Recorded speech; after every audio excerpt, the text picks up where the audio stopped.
We're going to be doing lesson 1-4. So let's go ahead and I'm going to take care of all the odd ones. You'll have all the even ones that you're responsible for.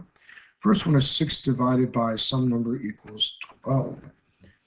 To demonstrate this, we made a number line. And if you see, we've got 6 here, 6 whole numbers. And for it to equal 12, I have to split each one of these numbers in half, which will give me 1/2. Okay, 1/2 would be my answer. And you can double check this by using your keep, change, flip method. Remember, whenever you divide fraction by fraction, you should use keep, change, flip.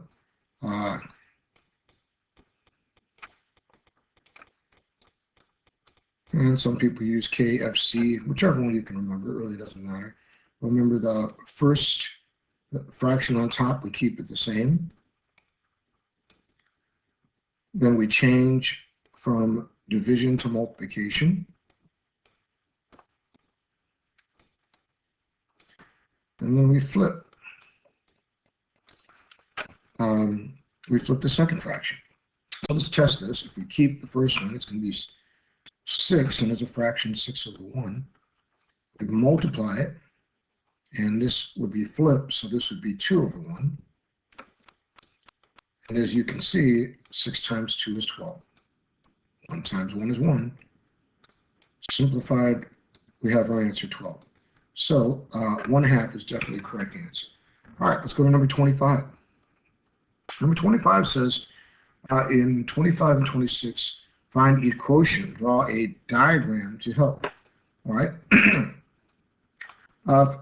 We draw a diagram of 3/5. We see that we have 5 slots here, and 3 of them are shaded in, indicating that is 3/5 of that. To divide it by 3, we're going to have to go ahead and realize it's almost like dividing each one of these sections by 3, right?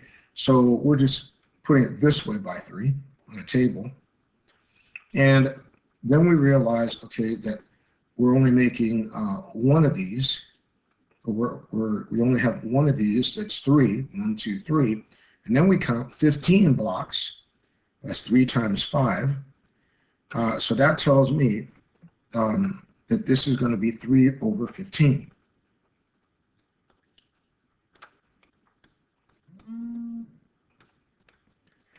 And of course, when we simplify this, we can divide both of these, the top number, the numerator and the denominator, by 3, which will give us 1/5 left over. All right. And again, you can double check your work. Remember, you just keep, change, flip here. That's going to be 3/5. And multiplying to, well, 3 turned upside down, right, is going to be 1/3. As you can see now, 3 times 1 is 3. 5 times 3 is 15. And that's what we had over here. And we reduced it to 1/5. All right, you're responsible for number 26. Let's go ahead and do number 27. Find each reciprocal. Find each reciprocal, okay? And we're going to try to find the reciprocal of these rational numbers that they're giving us. And reciprocal means nothing more than what can I multiply to this number that will allow me to get 1. So when you think about it, I need my numerator multiplied by my denominator to come up to the same amount that my denominator would be multiplied to my numerator. So that would mean I'm going to be multiplying this to 10/3.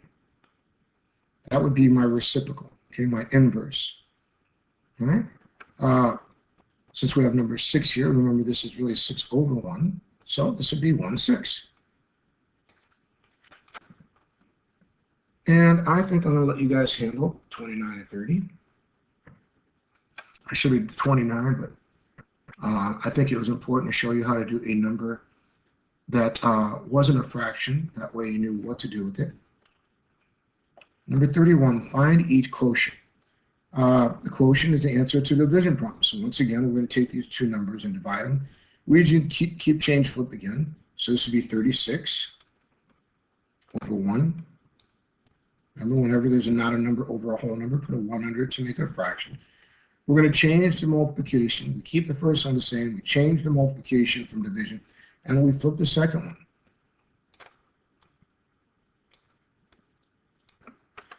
Now we can say how many times is 3 and 36. Is there a number that goes into both of them? And I can say 3 goes into both of those. So 3 goes into 3 once, and 3 goes into 36 12 times.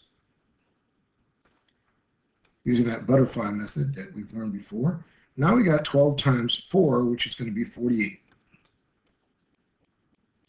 And 1 times 1, which would be 1. And as we all know, any number over 1 is the numerator, 48. All right, I'm going to do number 33 here. Got 18 divided by 2/3. Well, again, we're going to take our first number, put a 1 under it. We're going to multiply, and then we're going to flip the second one, 3 over 2. Now we know that 2 goes into 2 one time, and 2 goes into 18 9 times. Now we have 9 times 3, and that's 27. And 1 times 1 is 1. And of course, this means we're going to have 27 as an answer. Number 35 has 1/6 divided by 2. So this would be 1/6. We change the multiplication. We keep the first one the same. We change from division to multiplication using keep change flip. And then we flip the second one. So 2 would be 2 over 1, but we're going to flip it, and it's going to become 1 over 2. And this is going to be 1 times 1, which is 1, and 6 times 2, which is 12. So this would be 1 over 12. Number 37, we got 3/5 divided by 2. So this would be 3/5 multiplied to 1 over 2. Remember, we take that number that's a whole number, turn it into a fraction, and we have to flip it, right? So 2 over 1 becomes 1 over 2.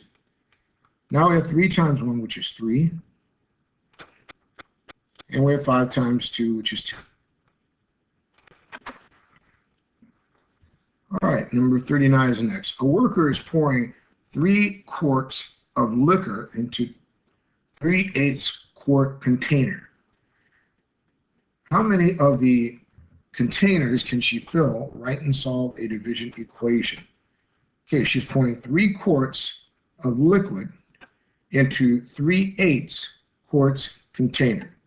Okay, you see the 3/8 quarts here, and this is the 3 quarts. The 3 quarts is obviously way more than the 3/8 quarts, right? How many of the containers can she fill? All right. Now, here's our 3 quarts, and we're dividing that amount that's in there by 3/8. Picture us just taking little slivers of this, right? And these are 3/8 in here. So if we did, that would be 3 divided by 3/8. Using keep change flip, we're going to take 3 and multiply it to 8 over 3. And we know that 3 times 8 equals 24. And remember, this is really 3 over 1, right? And 1 times 3 is 3. Now we have 24 over 3. Well, remember, every fraction is a division problem. And 24 divided by 3 is actually 8. So our answer will be, there will be 8 3/8 quarts container, right? All right, you are supposed to do number 40. That means I've got number 41. It says here, the quotient, 250 divided by 5/8, tells about how far a sloth may move in 1 hour. How far can a sloth go in 90 minutes? Okay, justify your reasoning. All right, let's first set this up for the problem they gave us, 250 divided by 5/8.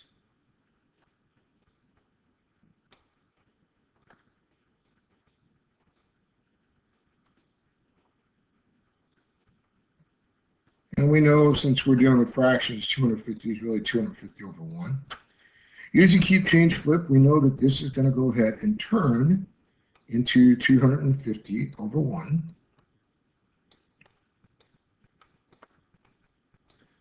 Multiply, remember, keep the first one the same. We change from division to multiplication, and then we flip the second one. So that second one, instead of being 5/8, would be 8 over 5.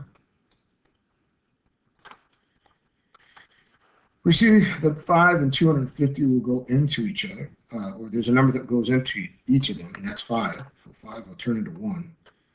And 25 divided by 5 is 5, so that means 250 divided by 5 will give us 50. And now we have 50 times 8, which is 400. And 1 times 1, which is 1. So that tells me in 1 hour, I know it's 1 hour because they said, tells about how far a sloth can move in 1 hour, okay? A sloth can move about 400, let's see, a sloth can move, well, 400 something, huh? Oh, can move 400 inches, okay, in 1 hour, all right? And now we have to find how far a sloth can go in 90 minutes. Well, we remember that 1 hour is equal to 60 minutes. So if they're talking about 90 minutes, we're talking about 60 minutes plus 30. That's about, I would say, 90 minutes. That would be 1.5, right? We would be taking 90 and dividing it by 60, right? And that's going to be, and we take out the zeros, and that's going to be 2/3, right? Make sure I'm doing this right. Oh, I'm sorry. That's 3 over 2. Sorry, 3 over 2. And 3 over 2 is about 1.5. It's exactly 1.5. So now we have to take 400 and multiply it to 1.5. When we do that, we're going to get 600.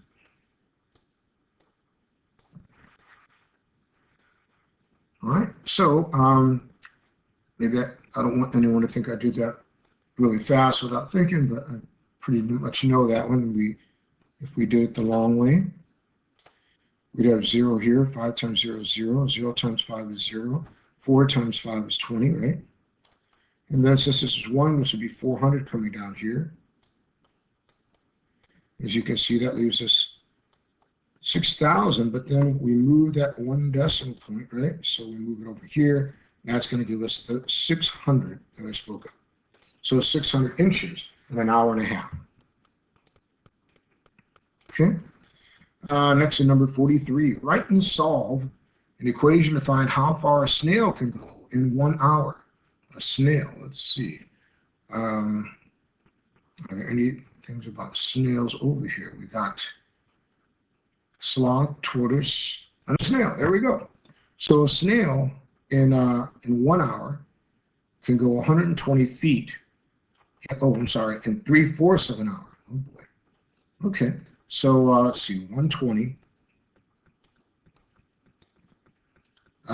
times, oh no, divided by 3/4.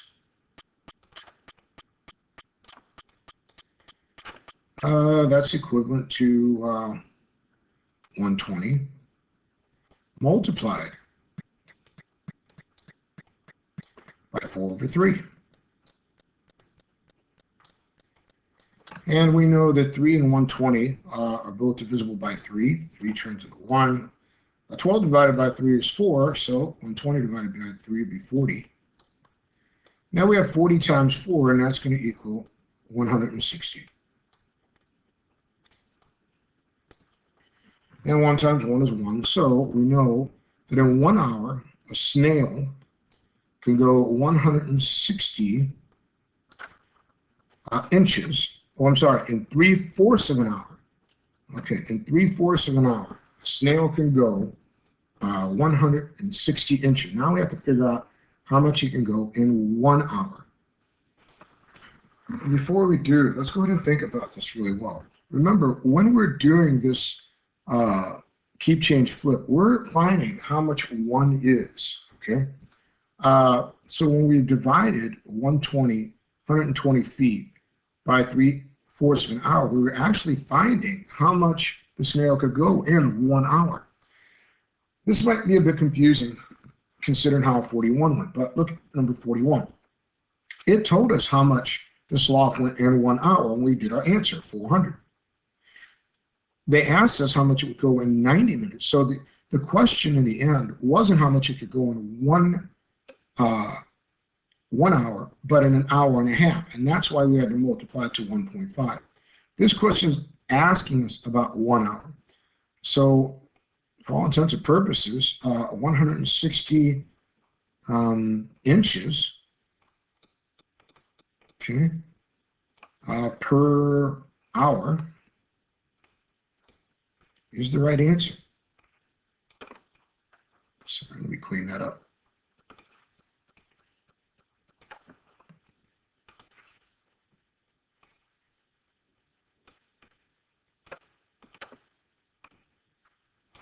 All right, let's go to number 45. Oh, there is none. Good. My homework is done then, which means you guys have to do the rest on your own. Good luck, and I'll see you in class, and we'll go over the rest of these problems together.